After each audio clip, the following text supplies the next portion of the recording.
guys, hope you all are well. I welcome you all to Learn with Diamond Door. Hope you all are well.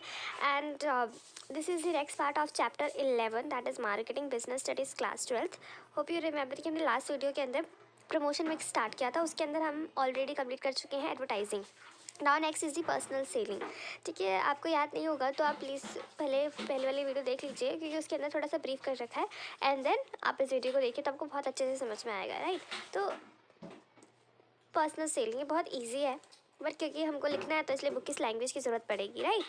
तो personal selling क्या होता है? Involves oral presentation of the message in the form of conversation with one or more prospective customer for the purpose of making sales. तो उन्होंने क्या बोला कि एक ऑरल प्रेजेंटेशन होता है, मतलब लिख के नहीं देते वो लोग, ऑरल मुंह से बोल के एक प्रेजेंटेशन करते हैं इन द फॉर्म ऑफ कन्वर्सेशन. मतलब थोड़ी दो लोगों की बात होती है विद मतलब एक प्रॉपर एक बात होती है with one or more prospective customer. मतलब सेलर आपका एक ही रहेगा, लेकिन यहाँ पे कस्टमर्स आपके 2 या 3 भी हो सकते हैं. ठीक है, बस उससे ज़्यादा नहीं होगा. ठीक है ना, for the purpose of making sale, ताकि वो सेल हो सके, राइट. पर्सनल सेलिंग तो आपको भी याद होगा कि जब आपके डोर स्टेप पे लोग आ जाए सामान बेचने के लिए ना, उसी को बोलते हैं पर्सनल सेलिंग. आपके पास आए हैं कि लीजिए हमारा प्रोडक्ट लीजिए, तो उसी को बोलते हैं पर्सनल सेलिंग, राइट. अगर मैं फीचर की बात करूँ तो it's a very personal form, क्योंकि यहाँ पे direct face to face dialogue take place होता है and that involve interactive relationship. देखिए, अगर सेलर आपके सामने आके आपकी बात करेगा तो आप उनसे कितने भी डाउट पूछ सकते हैं, राइट. और एक इंटरेक्शन भी हो जाती है अगर वो बहुत अच्छा है तो. ठीक है ना.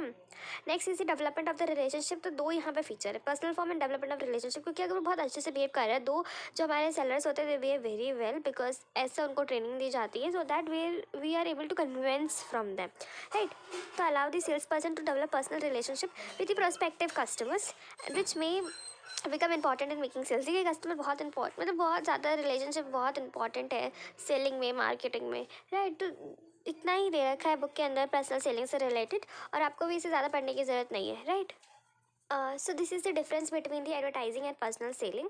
Hope the content is visible to all of you. So first is the form and nature. Advertising is the impersonal form of the communication. जो हमने डेफिनेशन पढ़ी थी एडवर्टाइजिंग की, तो आपने जो हमारी डेफिनेशन थी वो इसी के अंदर लिखा हुआ था, नॉन पे मतलब पेड फॉर्म इम्पर्सनल. तो वही बोल रहा है इसका नेचर कैसा होता है, इम्पर्सनल होता है. मतलब पर्सनल मतलब विद इन अ पर्सन से कुछ लेना देना नहीं है हमको. ठीक है, हम किसी से जाके बात नहीं कर रहे हैं, हमारा कोई डायरेक्ट रिलेशनशिप नहीं होता इसके अंदर. और इसीलिए मैं बोल रही थी कि आपको प्रीवियस वीडियो देखनी है. और गाइज वन थिंग मोर, जो आपका एडवर्टाइजिंग वाला पार्ट है ना, वो मैंने दूसरी बुक से कवर कर रखा है which is in very detail. ठीक है, लाइक उसके अंदर ऑब्जेक्टिव्स भी दे रखे हैं, बट वो ऑब्जेक्टिव्स आपको इतना ध्यान नहीं देना, because it's just give a better understanding. मुझे किसी दूसरी बुक में मिला, बहुत डीप में दे रखा था, इसलिए मैंने उसको उस बुक से कवर कर लिया, राइट. अगर आपको कोई प्रॉब्लम होगी तो मैं इस बुक से भी कवर कर दूंगी. इसमें बहुत छोटा सा दे रखा है, मैं आपको शो कर दूंगी वीडियो के एंड में. और उस वाली बुक में क्या था, काफ़ी डीप में दे रखा था, so that you got a very good idea about the advertising, right. And personal selling तो हमने ये भी पढ़ा ही क्या होता है, पर्सनल फॉर्म ऑफ कम्युनिकेशन होता है, डायरेक्ट होता है, मतलब बिल्कुल घर जाके हम लोग बताते हैं, right. Next is the method. तो involve transmission of standardize message. ठीक है ना, क्योंकि एक पर्टिकुलर सेम मैसेज आता है, पूरे जितने भी लोग देख रहे हो तो उनके लिए एक ही मैसेज आता है स्टैंडर्डाइज तरीके से. ठीक है ना.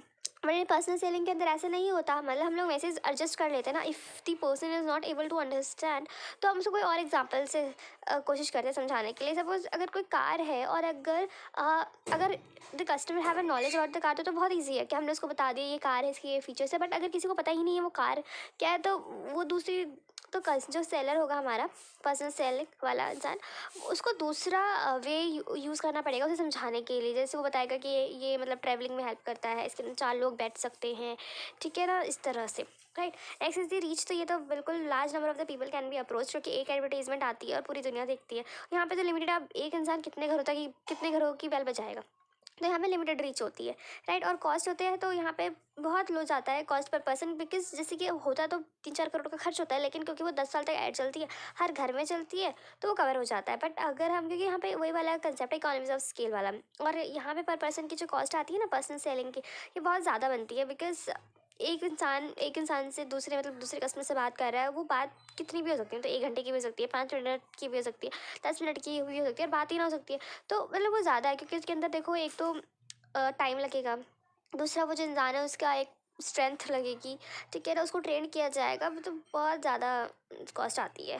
अब आता है मीडिया यूज्ड. तो एडवर्टाइजिंग के अंदर हम लोग कौन सा मीडिया यूज़ करते हैं, टेलीविज़न, रेडियो, न्यूज़पेपर, मैगजीन, इस तरह का. और जो पर्सनल सेलिंग के अंदर क्या होता है कि make use of the sales staff which is the limited reach. ठीक है, ज़्यादा इतना ही करते, इससे ज़्यादा वो लोग नहीं करते.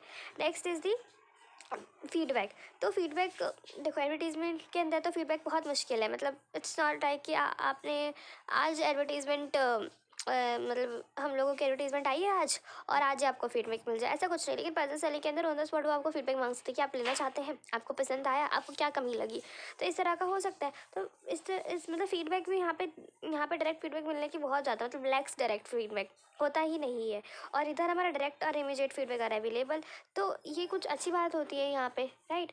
नेक्स्ट इज दी फ्लेक्सिबिलिटी, और एडवर्टाइजमेंट इज़ इनफ्लेक्सिबल क्योंकि हम लोग मैसेज को मॉडिफाई नहीं कर सकते एज़ पर द ऑडियंस, ठीक है। हमने जिस एक मैसेज क्रिएट करा है वो सबका सेम ही जाएगा, ठीक है ना।